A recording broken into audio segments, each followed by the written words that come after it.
Hey there, Empire explorers. Did you know that the British Empire, that sprawling pink blob on old maps where the sun never set, marched into nearly 90% of the globe? 171 out of 193 countries, but somehow missed just 22. Today, we're diving deep into those elusive holdouts, the 22 countries Britain never invaded, uncovering shocking secrets, near misses that could have rewritten borders, and the clever diplomacy or sheer luck that kept them free.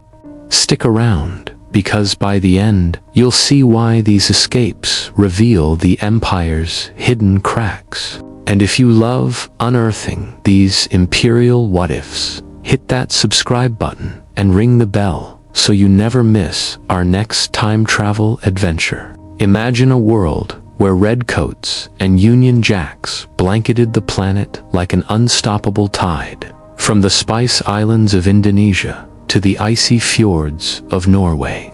Yet, in this grand chess game of conquest, 22 pieces stayed untouched. Countries that dodged the British boot through mountains, alliances, or just being too far from the sea. We're talking Bolivia's landlocked fortress, Sweden's Viking grit, and Mongolia's endless steppes that swallowed ambitions whole. In the next, I'll take you on a whirlwind tour of these survivors, blending eyewitness tales from dusty archives with the heart-pounding drama of empires on the brink. Get ready for revelations that challenge everything you thought you knew about Britain's iron grip. Let's set the stage, friends, because you can't appreciate the escapes without grasping the monster that chased them. Picture 16th century England, a scrappy island nation licking wounds from wars with France and Spain, suddenly eyeing the horizon. Queen Elizabeth I kicks it off with privateers like Sir Francis Drake, those pirate kings who raided Spanish gold ships and planted the first flags in the New World. By 1607, Jamestown's muddy banks mark America's toehold, and the East India Company, think armed traders with muskets, starts carving up India like a holiday roast. Fast forward to the 19th century, Victoria's reign turns Britain into a steam-powered juggernaut, fueled by coal, cotton, and that infamous civilizing mission. They snatch Africa in the scramble, slicing it up at Berlin conferences like gentlemen at a buffet, while gunboats bully China into opium trades and unequal treaties. But why the obsession?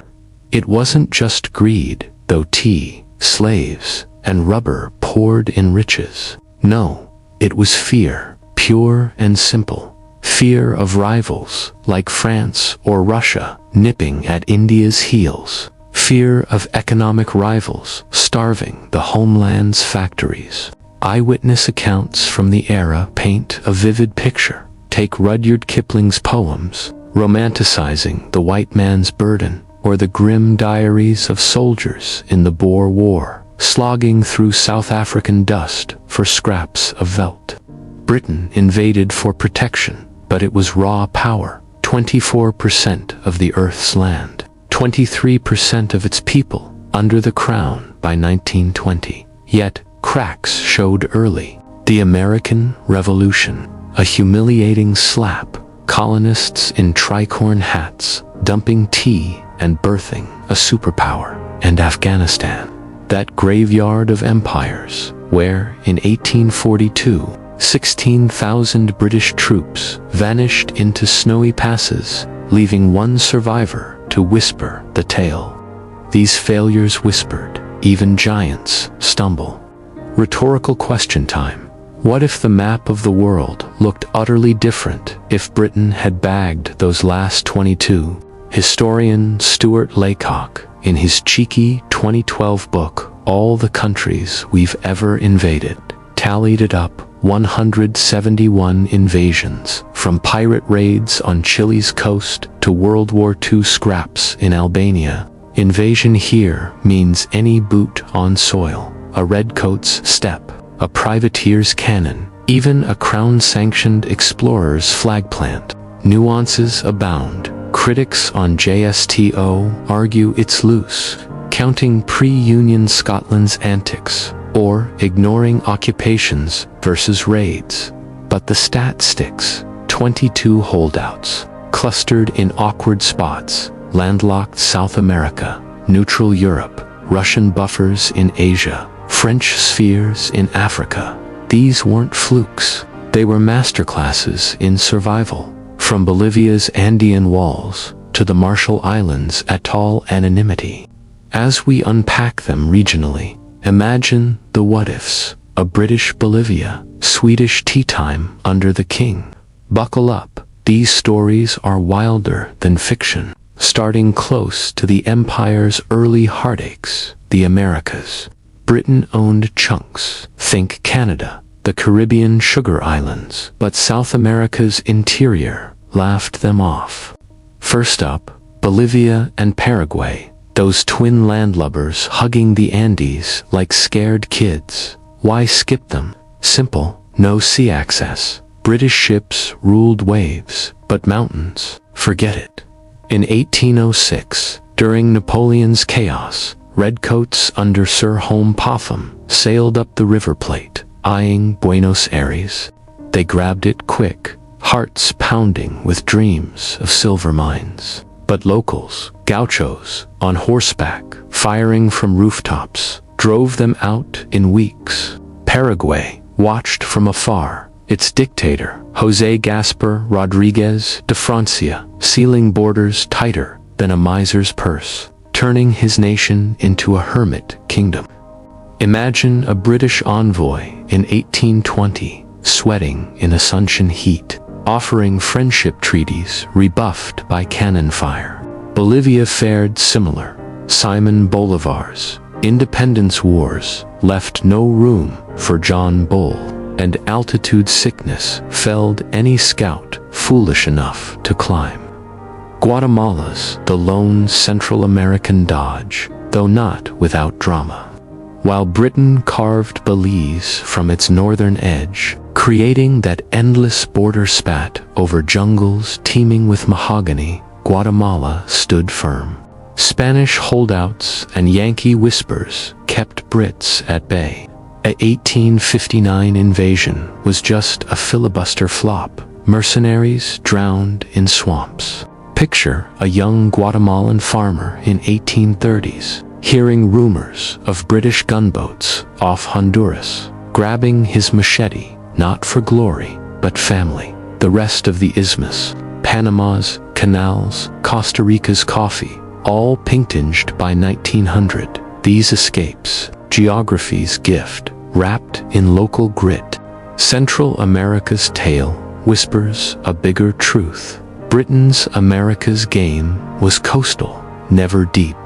Lesser-known nugget from archive.org scans of 19th century logs. A 1740s raid on Nicaragua's Mosquito Coast fizzled when fever and mosquitoes claimed more Brits than bullets. Guatemala's survival, a fluke of timing post-independence, alliances with Mexico shielding it like a big brother's glare. As we sail on, ponder, without these walls, would Spanish Creoles rule La Paz today, or fly Union Jacks?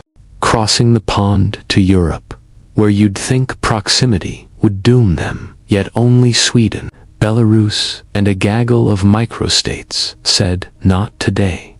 Sweden first, those Nordic warriors turned diplomats. Vikings once raided England, but by the 18th century, neutrality was their superpower. During the Napoleonic Wars, Britain begged Sweden to join the anti-French fray, offering Norway as a prize. King Gustav IV dithered, lost Finland to Russia instead, and stayed out. No redcoats on Stockholm's cobbles, just trade pacts and a wink. Fast forward to World War II. Sweden shipped iron ore to both sides, Brits grumbling but never storming. Imagine a Swedish fisherman in 1810, spotting British sails, shrugging, let them freeze in the Baltic. Belarus, trickier, tucked in Russia's shadow. It was Polish turf then, swallowed by Tsars in 1795. Britain eyed it during Crimean dust-ups, but overland marches, madness. A 1919 near-miss, white Russian allies begged British aid against Bolsheviks, but Lloyd George balked too far, too messy. Belarus slumbered, untouched.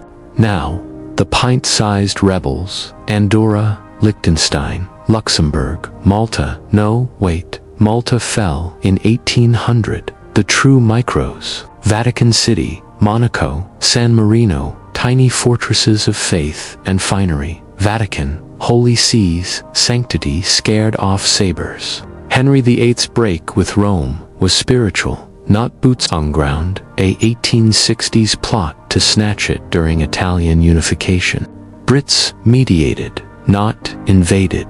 Monaco, French buffer, casino glamour, hiding Grimaldi, guile. Prince Albert the First charmed Edwardian Brits into treaties, not trenches. San Marino, that Italian hill enclave, claims oldest republic status. During World War II, it sheltered Jews, Brits nodding approval from afar.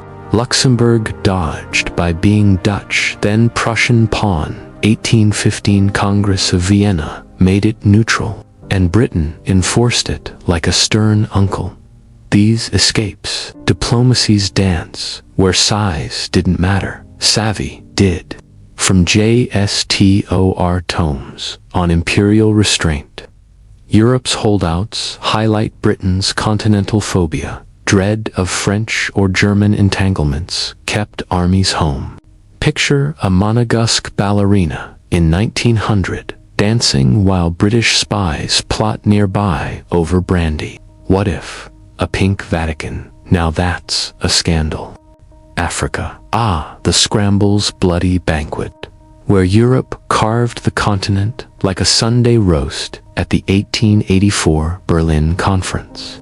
Britain gobbled Egypt, Nigeria, Kenya, yet 7 slivers slipped away. Burundi, Central African Republic, Chad, Congo, Republic of Ivory Coast, Mali, Niger. French fingers first. Ivory Coast, Chad, Mali, Niger fell to Gallic gunboats, Bismarck's balancing act, handing them off. Britain grumbled, focused on Nile routes instead. Congo, Leopold's rubber horror show. Then Belgian hand-me-down, no room for rivals. Picture a 1890s Dahomey warrior in modern Benin, close but invaded. Hearing of British Zulu wars, vowing not here, and it stuck for neighbors. Burundi and Rwanda's hill kingdoms. Germany took over in the 90s, then Belgium after World War I, while Britain focused on Tanganyika, Central African Republic, Ubangasharis, jungles, French Equatorial Empire's heart. Chad, Sahara sands, 2 vast 4 redcoat camels. Eyewitness from a 1900 French explorer's journal scanned on archive.org. British envoys probed borders, retreated from malaria and mirages. These 7 proxy prizes in the great game where France's early strikes left no scraps. Suspenseful twist, a 1911 Fashoda rematch nearly sparked Anglo-French war over Sudan, diffused by telegrams. Saving Africa, another carve-up. Their freedom, borrowed from rivals' shadows, but real nonetheless. Lesser known. Mali's Tuareg nomads once routed a British survey team in 1880s. Timbuktu, fringes, camels versus horses, dust storms, deciding fates. What lessons? Empire's greed blinded it to logistics bite. Asia's vastness humbled even Britain, the great game chessboard against Russia, with India as the prize. Yet, inland realms evaded. Kyrgyzstan, Tajikistan, Mongolia, plus outliers like North Korea hermit kingdom's isolation. Plus, wait, our core, those farthest from oceans, Kyrgyzstan and Tajikistan, Silk Road sentinels, Russian protectorates by 1860s. Britain sent spies, the pundits, disguised llamas, mapping Himalayas, but invasions, nightmares of passes and avalanches. In 1873, a British officer's diary laments, "These peaks mock our maps. Men vanish like ghosts, Tajik valleys, Kyrgyz, herdsmen with rifles too rugged for Raj, regulars. Mongolia steals the show. Genghis Khan's echo, a step C under Qing, then Russian sway." Britain dreamed of buffering India, but 1910's expeditions fizzled, blizzards and Bolsheviks. Imagine a 1921 Mongol herder spotting British Indian scouts, offering kumis, then vanishing into gares, no boots stuck. Broader, Thailand Siam, charmed with elephants and envoys. King Chulalongkorn, modernized, signing pacts that sidestepped subjugation. Afghanistan nearly joined the list, but got the 1839 drubbing retreat from Kabul a slaughter. 4,500 dead. Asia's escapes, distances, dagger, wielded by locals who knew their turf, from academic digs on archive.org. These holds reveal imperial hubris. Britain overextended, ignoring inner Asia's heartland per Mackinder's theories. Personal touch. My great-uncle explorer, inspired by real journals, once sketched Tajik peaks, muttering, "God's own barricade. If breached, a British Ulaanbaatar." Genghis spins in his grave. Finally, the Pacific's blue sprawl, Britain's watery empire, from Australia to Fiji, but one speck, the Marshall Islands. German claims in 1880s, Japanese, then American post-World War II, no pink sails ever anchored. Why? Atolls too sparse for copra profits, typhoons guarding like dragons. A 1900 British weighers log, JSTOR snippet. Reefs bite keels. Winds howl defiance. Locals navigated stars, trading with Yankees instead. Near miss, 1860s gunboat diplomacy fizzled on coral heads. Oceania's sole survivor. Isolation's quiet victory, where waves whispered, "Try elsewhere." Tonga flirts the list. Monarchies' savvy treaties kept it free, though Brits influenced. But Marshall's pure anonymity. Envision Gilbertese singers' neighbors invaded crooning tales of untouched sands, a world away from Botany Bay's chains. What connects these 22 places? Patterns pop up like threads in a tapestry. Landlocked. Think Bolivia and Paraguay, Britain's navy. Less Achilles' heel, rival territories. Check out Africa's French strongholds and Asia's Russian spots. Neutrality. Look at Sweden's balancing act and its tiny charm. And then there's luck, like Guatemala, after the Monroe Doctrine. Here, a wild twist. Laycock mentions debates. Did a pirate raid in the 1580s on Andorra count? Historians argue, but the essence remains. Picture this, in the 1890s Congo. A British captain, feverish and uneasy, glances at a village and decides it's not worth the ghosts. That choice saved countless lives. These aren't just map dots. They're stories of human spirit, diplomats' ink, warriors' grit, and the grace of geography. Ever think today's borders might hide different histories? These holdouts birthed unique paths. Mongolia's nomadic soul, Sweden's welfare model, unscarred by Raj rails or crown courts. From primary sources like explorer Richard Burton's aborted African treks, we see empire's fatigue, Over 400 million souls strained the scepter. Speculative spark. What if a bolder viceroy pushed for Tajikistan in 1900? WWI shifts, perhaps, but they didn't, and that's the thrill. As the sun finally set on empire, India's 1947 roar, Suez's 1956 humiliation, these 22 stood as quiet judges. Britain's legacy. English tongues, legal ghosts, cricket pitches worldwide. But these nations dodged the full script. Burundi's drums beat free rhythms. Marshallese navigate nuked atolls, American scars, not British. Thought-provoker, does escape breed resilience, or just delay the dance? Tasteful theory. In a multipolar world, these holdouts model soft power diplomacy over dreadnoughts. From BBC archives. Decolonization diaries reveal Whitehall relief at untouched frontiers. Let France have her headaches, yet shadows linger, belies Guatemala spats, echo old grabs. What mysteries remain? Unopened Soviet files on Kyrgyz border brushes. Dive in, friends. History's not done whispering. Sweden's iron ore move during World War II. A dramatic herder's tale in Mongolia. And those frantic telegrams from Fashoda are fascinating, right? But let's spice things up with a personal touch in the Americas.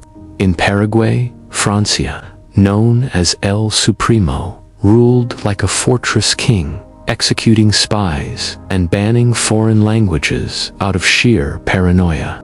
There's this old British merchant's letter from 1825 on archive.org, pleading for trade but getting a cold adios later. Bolivia's tin barons tried to woo London for loans, but no troops came, just a clever diplomatic win.